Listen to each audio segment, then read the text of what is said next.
Kamusta yung investigasyon mo tungkol dun sa planta ng Nexcelsior sa Oriente? Marami na akong nakausap ng mga residente doon, Amira.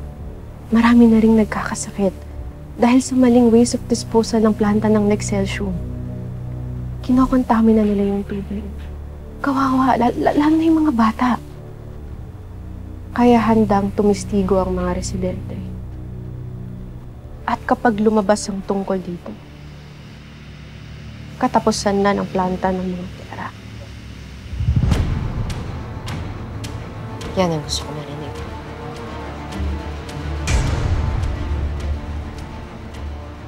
Dahil sa dami ng mga naging biktima ng Crazy Five noon sa USAM, nakahanap ako agad ng taong gustong kumante. Tulad ko. Sa lahat ng ngayon, may mga feeling maganda. See? Ang taba mo kasi! Sabi ko bang gumalaw ka? Ha? Inimbita ako ni Zeb dito. Kaya please, pakawalan mo na ako. Akin lang si Seb, and I don't like sharing. Alam mo, Bianca, masyado ka kasi assuming. Girlfriend ba kita? Sabi ko sa'yo assuming.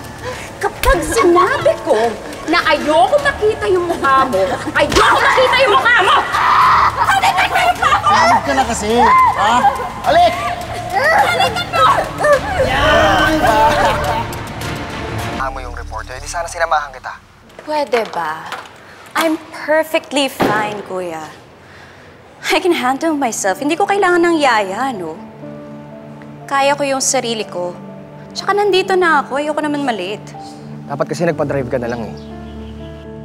Anyway, since I'm here, bye.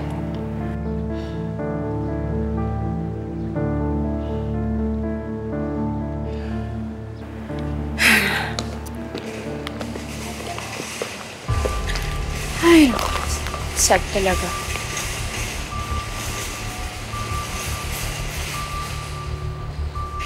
Portia! Long time no see. Napaaga yung dating ko, kaya nag-grocery na lang muna ako sa labas. Do I know you?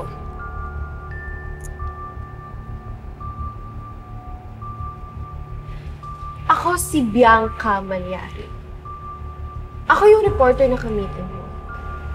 Ay, hindi mo ba talaga ako matandaan? Sa bagay, sa sobrang dami mong binuli nung college, mahihirapan ka talagang maalala kung sino ka. Dito, mayo ka. Maxine, may tissue ka ba dyan? Mayo ka. Yeah, give me some tissues. Portia, thank you. Oh, you're so messy. Ang galing natin mga days mo pa mo, ha? Let's remove all those dirt from your face.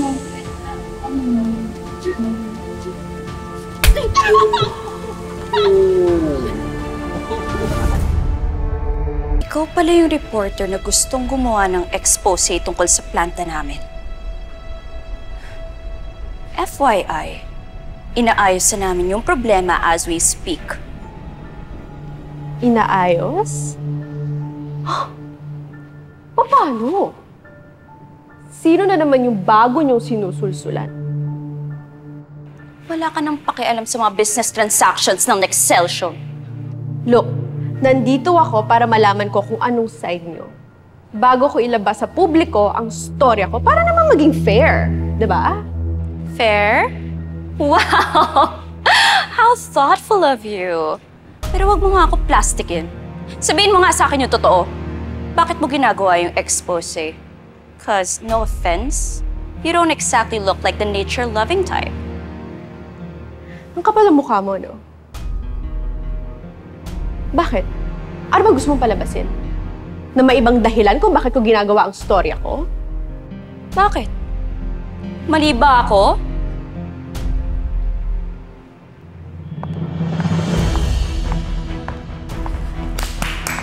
Ang galing! Tamang hinala ka na naman, Portia.